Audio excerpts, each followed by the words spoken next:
कितने के लोगों बंटने बाकी है? वह बाद मार देना, बैठ जा तू, एक बार देखने दे, वरना ये तुम्हारी तरफ मुंह फाड़ते हैं सारे के सारे। बढ़ते रहेंगे बाद नोट सब।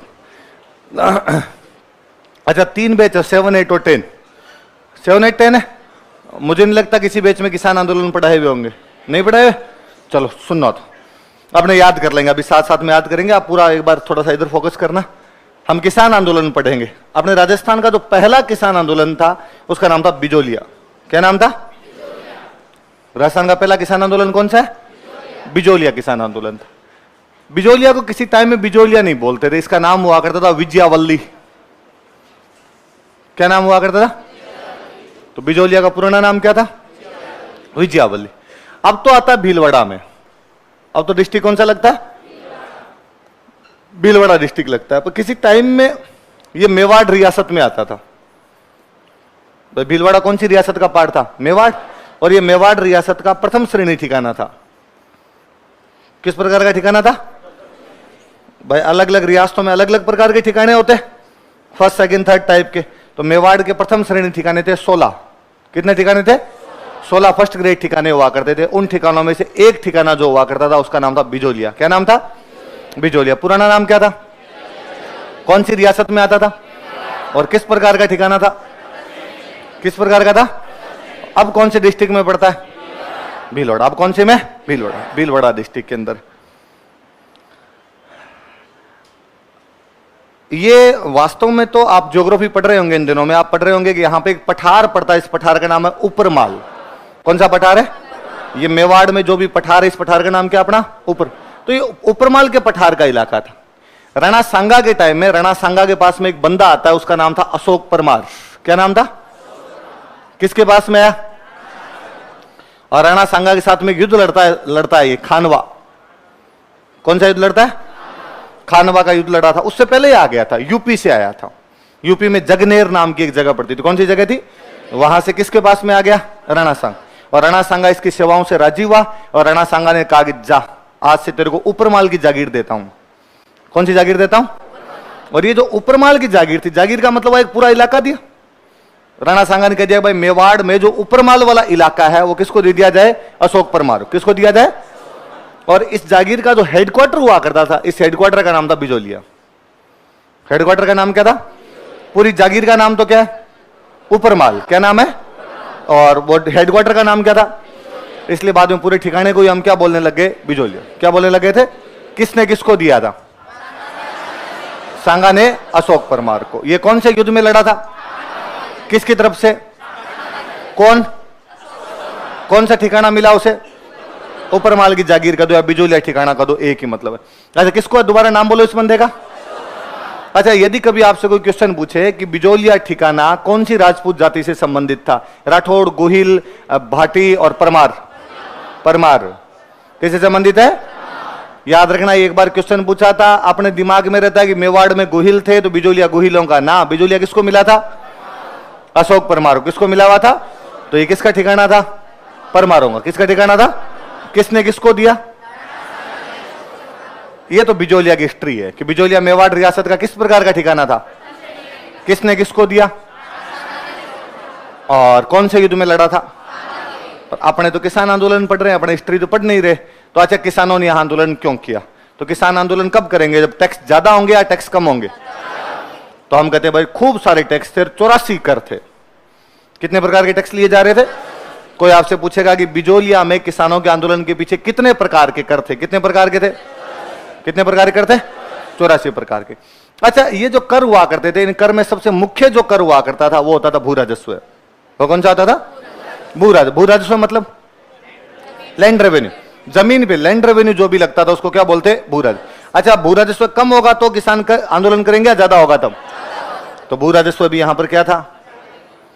भू राजस्व भी क्या था? ज्यादा हुआ करता था। तो एक तो कर, खूब सारे कर लगा दिए थे। कितने प्रकार के कर थे? एक मुख्य कर होता था भू राजस्व, वो भी कम नहीं था, वो भी क्या था? अच्छा भू राजस्व क्या होता है कि फसल पे जो कर लगता है उसको क्या बोलते हैं? भू राजस्व। किसान का यह कहना था कि हमारी जितनी फसल होती है उसमें तोल के भू राजस्व लो। कैसे भू राजस्व लो? मान लो मेरे फसल भी 150 क्विंटल, कितनी हुई? और राजा मान लो लेता है 1/3। राजा कितना लेता है? 1/3। तो राजा को कितना लेना चाहिए मेरे से? 50। 150 का 1/3 कितना हो जाएगा? 50। किसान का ये कहना था कि मेरी फसल तोल लो। तोल के हो गई वो 150 क्विंटल। 150 क्विंटल हो गई तो आप उसमें से कितना ले जाओ? 50। मेरे को कोई दुख नहीं है। पर राजा टैक्स ऐसे नहीं लेता था। राजा की टैक्स लेने का तरीका दूसरा था। राजा का एक बंदा आता, जब फसल कट जाती, कटने के बाद एक बंदा आता। किसान फसल को काटने के बाद में उसकी गठरियां बना बना के खेतों में रखता है। फसल काट के गठरियां बना बना खेतों में रखता है, फिर साफ करता है उसको। पहले काटते हैं, फिर उसको साफ करते हैं, कचरा अलग निकालते हैं उसका। तो जब गठरियां बना बना खेतों में रखता, उन गठरियों को लोकल भाषा में बोलते हैं लाटा। क्या बोलते हैं? कि लाटे पड़े हैं, लाटे। लाटा बोलते हैं। क्या होता है लाटा? फसल की जो भी गठरियां बनी होगी उनको क्या बोलेंगे? लाटा। अब राजा का जब वो लाटे निकल जाते, जब गठरियां बना बना खेतों में रख देते, तब पटवारी आता और पटवारी आके उन लाटों का अंदाजा लगाता कि तेरे इस बार 210 क्विंटल फसल हो जाएगी। कितनी हो जाएगी? 210 क्विंटल फसल है तेरी। किसान कहता है कि नहीं है, ये 150 है, ये 210 नहीं होगी, मेरी कितनी होगी? 150। वो गए यार, खूब अच्छी रे, ठेठ लास्ट तक पड़ी एकदम। और 210 होगी, 210 का 1/3 लेंगे। 210 का 1/3 कितना हुआ? 70। कितना हो गया? तो उसने लिख दिया भाई इस किसान से कितना टैक्स लेना है अपने को? 70। अब किसान ने फसल साफ की, फसल साफ करके तोली, तोली तो वो भी 150। टैक्स लगना कितना चाहिए था? 50। राजा कितना ले गया? लगना चाहिए था 1/3, पर 150 में से 70 गया तो 1/2 हो गया, आधा चला गया। किसान इस वजह से परेशान थे। अंदाजा लगाते थे, लाटों का क्या लगाते थे? एस्टीमेट लगाते। एस्टीमेट ही हो गया भाई, इतने एक पड़े हैं, तोला तो नहीं उन्होंने, एस्टीमेट लगाया। एस्टीमेट लगाने को अपनी लोकल भाषा में बोलते हैं कुंता। क्या बोलते हैं? लाटों का क्या लगाते थे? अभी नवीन जी आए और नवीन जी आगे मेरे को कहे कि सर क्लास में कितने जने हैं, कितने बंदे हैं, मुझे नोट्स भेजने। और मैं यूं गिन के कह दूंगी यार ये तो 251 है, इसका मतलब मैंने कुंता लगा दिया आपका। क्या कर दिया?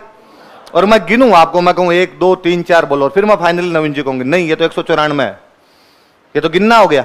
और मैं खाली यूं देख के अंदाजा लगा कर दूं 250, तो ये क्या हो गया? तो जब भी किसी का अंदाजा लगाया जाता है, एस्टिमेट लगाया जाता है, उसको क्या बोलते हैं?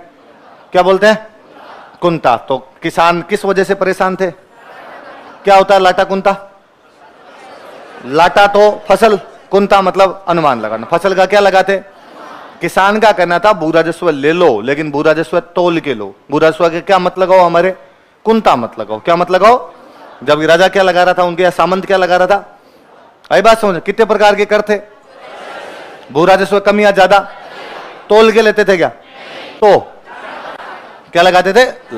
अच्छा, या बिजोलिया में एक सामंत हुआ, उसका नाम था कृष्ण सिंह। क्या नाम था? क्या नाम था सामंत का? और इसने 1903 में कहा, कब की बात है? 1903 की। और इसने 1903 के अंदर कहा कि भाई साहब आज के बाद कोई भी किसान अपनी लड़की की शादी करेगा तो मेरे को 5 रुपए टैक्स देगा। आज के बाद कोई भी किसान अपनी लड़की की शादी करेगा तो सामंत को क्या देगा? टैक्स। कितने रुपए? इस टैक्स का नाम था चौरी। टैक्स का नाम क्या था? क्या होती है चौरी? शादी में फेरों वाला जो भी अग्निकुंड बनाते हैं उसको क्या बोलते हैं? जिसके घर में चौरी बनेगी 5 रुपए देगा। तो किसके घर में चौरी बनेगी? जिसके लड़की की शादी होगी।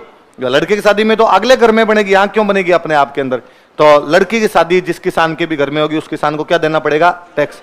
तो किसानों से लड़कियों की शादी के टाइम में जो टैक्स लिया जाता है उस टैक्स को क्या बोलते? किसने लगाया था? कब लगाया था? 1903। कब लगा दिया था? किसने? कोई पूछे चौरी कर किस पर लिया जाता था, कैसे लेते थे? लड़कियों की शादी के समय। कौन किससे ले रहा है? कौन किससे ले रहा है? सामंत है, वो किससे ले रहा है? किसानों से। सामंत कौन है? अच्छा, एक मेवाड़ में एक टैक्स होता था कि नया सामंत जब भी बनता था ना तो राजा को टैक्स देता। नया सामंत जब भी बनता और राजा को क्या देता? उस टैक्स को बोलते तलवार बंदाई। क्या बोलते? कौन किसको देता है? नया सामंत किसको देता है? यहां पे कृष्ण सिंह मरा तो यहां पे एक नया सामंत बना पृथ्वी सिंह। क्या नाम था? 1906 की बात है। कब की बात है? उसने राजा को टैक्स दिया। राजा को टैक्स देने के बाद उसने जनता को कहा तुम मुझे दो। जनता ने भाई हम किस बात का दें तुझे टैक्स? तो उसने कहा कि मेरा खर्चा हुआ इस बात का दो। तो तेरे से पहले वाले तो नहीं लेते थे। उसने कहा दुनिया में कई काम पहली बार ही होते हैं, इस बार ये टैक्स तुम मुझे दोगे। तो कौन से एक सामंत ने तलवार बंदाई जनता पर लगा दिया था? जबकि ये लगता कि कौन किसको दिया करता था? सामंत राजा को। लेकिन कौन से सामंत ने जनता पे लगाया? कब लगाया? कौन सा कर? और चौरी कर किसने लगाया? किसने? कब? चौरी कर कब लिया जाता? लड़कियों की शादी के टाइम कौन सा कर लेते? याद रह जाएगी। तो क्या क्या कारण है? कितने प्रकार के कर थे? भू राजस्व कम या ज्यादा? तोल के लेते थे तो क्या लगाते?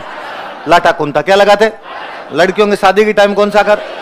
और नए सामंत राजा को देता वो कर। लेकिन जनता पे किसने लगाया? किसने लगाया? पृथ्वी सिंह। और कृष्ण सिंह ने कौन सा लगाया था? कौन सा लगा दिया था? याद रहेगी बातें। तो कौन कौन से कारण है? दोबारा बोलो देखे। 84 कर, हाई लैंड रेवेन्यू, लाटा कुंता, चौरी टैक्स, तलवार बंधाई टैक्स। दोबारा बोलो देखे। 84 टैक्स, हाई लैंड रेवेन्यू, लाटा कुंता, चौरी टैक्स। और चौरी टैक्स किसने लगाया? और तलवार बंधाई किसने लगाया? कौन कब कैसे लगाते थे? समझ में आ जाएगी। चलो अब आज ज्यादा टैक्स होंगे तो किसान आंदोलन करेंगे कि राजी हो जाएंगे? मजा आ गया। पक्का? लो तो आंदोलन करवा देते हैं। अच्छा, यहां जो अब बिजोलिया किसान आंदोलन 3 चरणों में हुआ था। कितने चरणों में हुआ था? पहला चरण शुरू होता 1897 से लेके 1914 तक या 15 तक, मान लो 15 तक लगभग। 97 से लेके कहां तक? इसका मतलब आंदोलन शुरू कब हो गया? कब आंदोलन शुरू हो गया था? 1897। कब शुरू हुआ आंदोलन? 1897। एक गांव पड़ता था गिरधरपुरा। कौन सा गांव पड़ता था? कौन से गांव से शुरू हुआ? कब शुरू हुआ? 1800। जिन किसानों ने आंदोलन किया था उन किसानों की जाति थी धाकड़। कौन से किसान थे? धाकड़ वैसे नहीं है आप समझोगे छोरी धाकड़ है वैसे किसान धाकड़ है ना। धाकड़ जाति है। धाकड़ क्या है? कोई पूछेगा कि बिजोलिया किसान आंदोलन कौन सी जाति के किसानों द्वारा किया गया था? कौन सी जाति किसानों द्वारा? कौन से गांव से? कब हुआ? क्या था? गिरधरपुरा के अंदर एक मृत्यु भोज का कार्यक्रम था। किसका कार्यक्रम था? मृत्यु भोज जानते हो? मौसर। एक दिन पढ़ा था रीति रिवाज। तो मौसर का कार्यक्रम था। तो अपने क्या होता है गांव में जब मौसर का कार्यक्रम होता है तब आसपास के 10-12 गांव टूट के पड़ते हैं, खाना खाने के लिए आ जाते हैं 10-12 गांव आसपास के। तो धाकड़ों के 10-12 गांव वहां पर आए हुए थे। कौन से गांव में? और मौसर में आदमी दुखी भी नहीं होता है, आराम से लड्डू खाते हैं। ढंग से शर्त लगा लगा खाते हैं मैं 5 किलो खा जाऊंगा। और ढंग से यूं खा खुआ के तोंद पर हाथ फेर के बाद में कहते हो मजा ही नहीं आया। 5 पकवान तो बनाए नहीं थे और घी डालडा है तो वैसी बातें और करते हैं। देसी घी के इन्होंने नहीं बनाए। तो वहां पे भी धाकड़ किसान इकट्ठे हो रखे थे, बातें कर रहे थे। बातों बातों में उनमें वैसी बातें होने लग गई यार बाकी छोड़ो रे यार, ये तोल के और नहीं लेते टैक्स, और क्या लगा रखा अपने पे? तो लाटा कुंता। क्या